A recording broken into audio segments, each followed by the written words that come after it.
오늘 6장 말씀에 주기도문 말씀을 우리가 계속 이어서 나가서 보도록 하겠습니다. 이 주기도문 말씀은 예수님께서 제자들에게 알려주신 기도문입니다.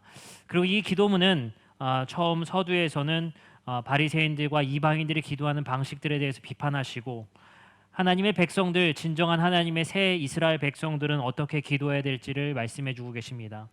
근데 이 기도문의 주기도문의 누가복음 버전에서는, 이 누가복음에서는 세례 요한의 대화 끝에 이 본문이 나옵니다. 그래서 세례 요한의 제자들과 같이 우리에게도 이 기도문을 주시옵소서라는 제자들의 간구 끝에 예수님이 주신 기도문입니다.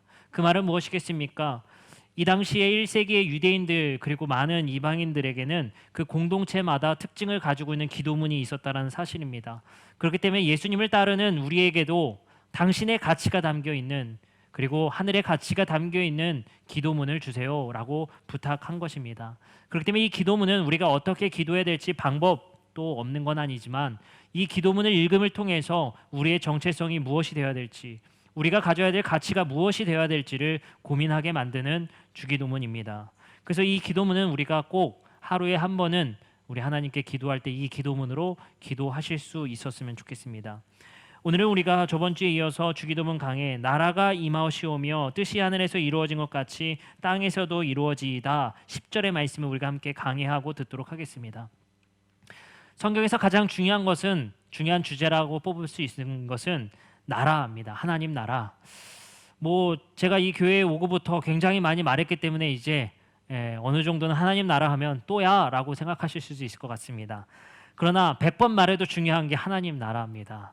예수님께서 이 땅에 오셔서 선포하신 복음은 때가 찼다, 하나님의 나라가 가까이 왔다라는 하나님의 나라의 복음을 선포하셨습니다. 우리는 흔히 복음을 예수 믿고 천국 가는 것, 예수 믿지 않으면 지옥 가는 것, 그 좋은 소식을 가지러 예수님께서 우리에게 주신 복음이라고 여기게 됩니다. 하지만 예수님은 죽어서 어딜 갈 것인지에 대해서 그 방법을 가르쳐 주신 복음을 전하시지 않았습니다. 예수님이 전한 복음은 항상 하나님의 나라의 복음입니다. 우리가 죽어서 어딜 갈 것인가, 그것에 굉장히 많이 집착한 나머지 그 내세적인 신앙에 고립되어서 성경을 읽는 경우가 상당히 많습니다. 그렇기 때문에 하나님의 나라라는 것도 마태복음 버전에 의해서 천국에 집중하여서 성경을 많이 읽습니다. 그래서 우리는 하늘에 있는 어떤 나라에 대해서 집착한 나머지 우리가 죽어서 갈 나라에 대해만 기대하는 그러한 말씀들을 우리가 많이 읽고 느끼고 있었습니다. 하지만 이 하나님의 나라는 우리가 생각하는 그러한 나라가 아닙니다. 이 하나님의 나라, 하나님 그리고 그가 만드신 나라라는 이 표현은 정확하게 말씀드리면 하나님의 나라 하면 하나님의 통치라고 번역하는 것이 더 옳습니다. 그렇기 때문에 하나님의 나라는 어떤 영역, 하늘에 있는 곳, 장소를 의미하지 않습니다. 성경에서는 하나님의 나라라고 할 때마다 쓰이는 바실레이아라고 쓰인 나라의 번역은 우리가 흔히 나라로 번역하는 이 바실레이아는 통치가 가깝습니다. 그래서 왕이 통치하는 나라 정도로 번역하는 게 더 좋을 것 같습니다. 그렇게 번역한다면 예수님께서 전하신 때가 찼다, 하나님의 나라가 가까이 왔다의 하나님의 나라는 하나님이 통치하는 시대가 왔다라는 표현이 더 가까울 수 있습니다.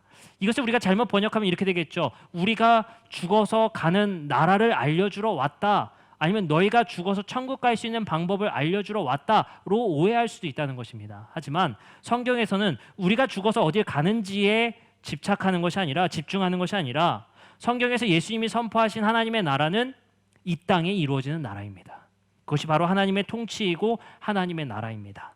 말씀을 한번 찾아보겠습니다. 우리 책갈피 해놓으시고 누가복음 11장 말씀 보겠습니다. 그러나 내가 만일 하나님의 손을 힘입어 귀신을 쫓아낸다면 하나님의 나라가 이미 너에게 임하였느니라. 아멘.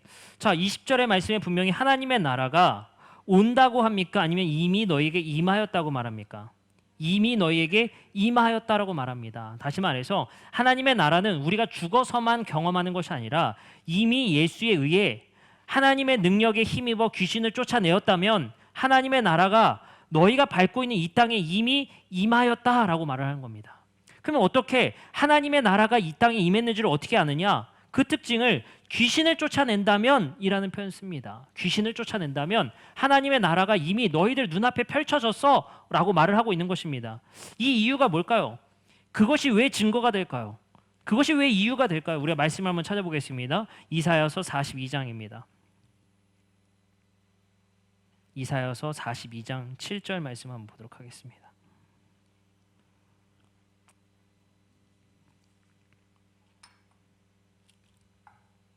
이사야서 42장 7절 말씀 보도록 하겠습니다.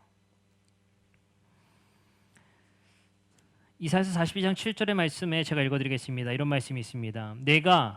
네가 눈먼 자들의 눈을 밝히며 갇힌 자를 감옥에서 이끌어내며 흑암에 앉은 자를 감방에서 나오게 하리라. 자, 이 말씀이 이사야서에 굉장히 비슷하게 많이 나옵니다. 앉은 자가 또 사슴과 같이 뛸 것이다. 이런 표현들 굉장히 많이 쓰입니다. 그러니까 이런 표현들이 뭐냐면요. 이미 구약의 예언서에서는 이러한 현상들이 일어나는 것이 하나님의 나라가 왔다는 증거라고 말을 하고 있는 거예요. 그렇기 때문에 유대인들은 이 땅에 하나님의 나라, 다시 말해 하나님이 통치하는 시기를 기다렸는데 하나님의 통치가 어떻게 임했는지 아냐는 거예요. 그 통치가 어떻게 이 땅에 임했는지 우리가 어떻게 알 수 있습니까? 이사야서나 예레미야서에 나온 그 예언들이 이 땅에 이루어질 거야. 그게 뭡니까? 눈먼 자가 눈을 뜨고 갇힌 자가 해방되는 사건, 앉은 자가 일어나는 사건, 이런 일들이 이 땅에 이루어지는 그 하나님의 통치의 날이 올 거야 라고 말을 해준 겁니다. 다시 말해 하나님이 다스리는 나라에서는 질병도 사라지고 아픔도 사라지고 이러한 기적들이 일어날 거라는 겁니다. 다시 말해 왜곡되어진 세상이 회복되어질 거라는 것입니다. 우리의 질병의 이유, 우리의 결핍의 이유들은 우리의 어떤 잘못되어진 왜곡되어진 어그러진 세상으로 인해서 이루어진 일들입니다. 그러나 하나님이 다스리는 나라가 이 땅에 임하면 그 왜곡되어진 세상이 정상적으로 회복될 거라는 겁니다. 그렇기 때문에 우리의 결핍으로 말미암아 우리의 죄 때문으로 말미암아 일어난 일들이 다시 회복되어지는 시작, 그것이 바로 하나님 나라가 이 땅에 도래했다는 증거입니다. 그래서 누가복음 11장 20절의 말씀에서는 내가 귀신을 쫓아내고 너희들을 고쳤다면, 눈먼 자가 눈을 떴다면 하나님의 나라가 너에게 임한 거야 라고 말을 하는 겁니다. 그래서 예수님이 이 땅에 오셔서 기적을 일으키시는 이유들 무엇이겠습니까? 이 땅에 하나님 나라가 이미 임했음을 보여주고자 하는 겁니다. 나로 인해서 하나님의 통치가 이 땅에 임했고 그 통치가 임한 세상을 너희가 목격하고 보라는 겁니다. 근데 제자들이 예수님을 따라다니면서 처음 하나님 나라를 경험하게 된 거예요. 어떻게 보면 왜곡되어진 질서 속에서 하나님의 나라는 낯선 것이 됩니다. 굉장히 낯설게 느껴져요. 왜 그럴까요? 여러분들, 세상의 상식으로는 오늘 오전에도 배웠죠. 흑암이 무서운 이유. 흑암의 그 재앙 중에 흑암이 무서운 이유. 그것이 뭡니까? 불을 켜도 밝혀지지 않는 것.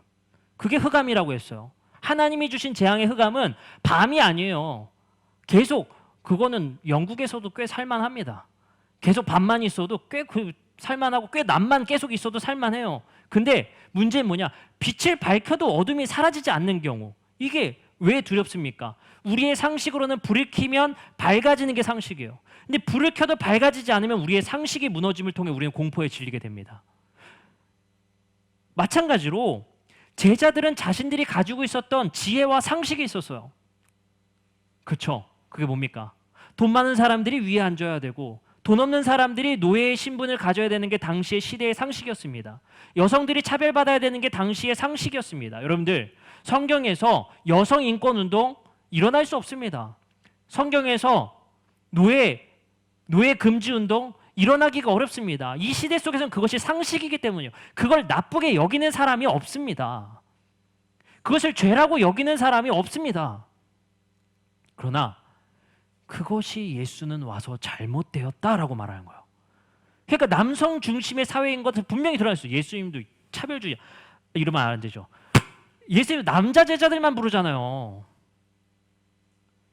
12제자 중에, 그렇죠? 여성 둘 정도는 있어야 된다고 봐요. 그렇잖아요. 그 남제자 12 뽑았다. 그게 당시의 상식이었고 죄가 아니었고 그것에 뭐 이의 제기할 게 없었어요. 아무도.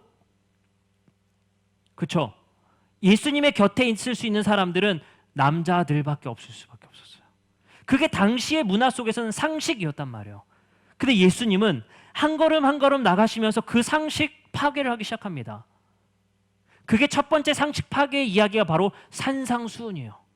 부자가 되면 행복되는 줄 알았는데 가난한 자는 복이 있나니. 항상 웃으면 행복한 줄 알았는데 애통한 자는 복이 있나니. 당시의 시대적인 상식을 하나씩 한 걸음 한 걸음 걸어가면서 그것을 파괴하기 시작합니다. 사마리아 여인들, 우리가 돌아볼 필요가 없어. 그들은 어차피 저주받은 인생들이야. 그들을 저주하는 건 죄가 아니야. 그들을 차별하는 것은 상식이야. 그러나 예수는 사마리아 여인을 찾아가십니다. 예수의 이 행보를 보면 당시에는 굉장히 파격적인 상식의 파괴입니다. 그것이 바로 예수님께서 이 땅에 가져오신 하나님 나라고 제자들이 처음 경험한 하나님 나라의 질서였다는 사실입니다. 제자들도 낯선 거예요. 제자들의 부모님들이 그리고 어머니들이 굉장히 치맛바람이 셌나 봅니다. 예수님께 찾아와 말합니다. 누가 당신의 우편에 누가 당신의 좌편에 앉겠습니까? 내 아들이죠. 그렇죠? 당시에도 치맛바람이 대단했나 봅니다. 누가 당신의 우편에 좌편에 서겠습니까? 라고 묻는 겁니다. 당신에게 우리가 꽤 투자했기 때문에 우편에 좌편에 누가 앉을 것입니까? 라고 얘기를 합니다. 그러나 예수님은 그 말씀에 대해서 전혀 동의해 주시질 않습니다. 예수님은 계속해서 내 우편과 좌편에 앉을 사람이 제자들이 아니라 예수가 십자가에 달리실 때 있었던 강도가 내 우편에 있을 거라고 말씀하십니다. 상식의 파괴입니다. 우리는 당연히 더 열심히 더 헌신한 사람이 당신의 곁에 있을 거라 생각하는 것이 상식입니다. 우리의 상식이 당연하다고 생각하는 것이 파괴되는 현장이 바로 하나님의 나라입니다. 예수님께서 가지고 오신 이 땅에 가져오신 하나님의 나라는 원래 하나님이 짜여놓으신 창조의 세계의 원질서예요. 그런데 이 땅에 우리의 잘못으로 우리의 결핍으로 이루어진 세상의 왜곡된 질서는 원 세상과 지금의 현 질서는 너무나도 큰 차이를 보이고 있는 것입니다. 그렇기 때문에 하나님께서는 예수님을 통해 이 땅의 원 질서를 바로잡으시고자 우리에게 가르치시고 그의 삶을 통해 우리에게 보여주신다는 사실입니다. 그래서 예수님께서는 우리에게 기도를 부탁합니다. 나라가 임하시오며 뜻이 하늘에서 이루어진 것처럼 땅에서도 이루어지리라. 이 기도가 무엇이냐? 당신의 나라는 예수의 통치에 의해 임해 왔어요.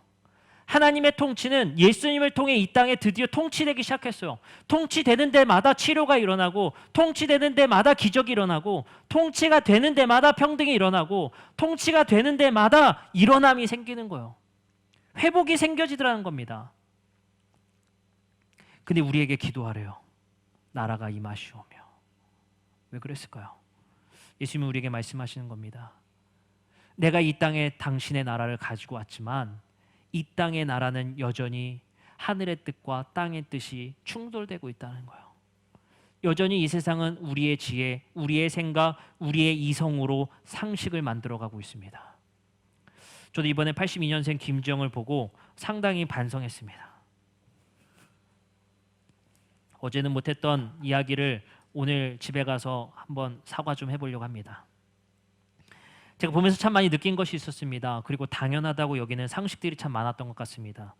저는 제가 육아를 하는 것은 도와준다라고 생각했습니다. 그게 참 당연하다고 여겼습니다. 그래야 된다라고 생각을 했습니다. 그래서 저는 꽤 괜찮은 남자인 줄 알았습니다. 굉장히 자부심이 있었죠. 어떤 남자가 라는 생각 제 안에 있었나 봅니다. 그래서 젖병 닦아주면서 내가 이것 해주고 있다. 아이 젖 먹이면서 내가 이것도 해주고 있다. 아이 씻기면서 나도 이것도 해주고 있다. 라고 생각이 들었던 것 같습니다. 하지만 이것이 우리의 고정된 상식 그리고 우리의 고정된 생각이었다면 그 영화를 통해서 제 자신이 굉장히 낯설게 느껴졌습니다. 그것은 도와주는 것이 아니라 원래 함께 했어야 되는 것이다. 라는 것입니다.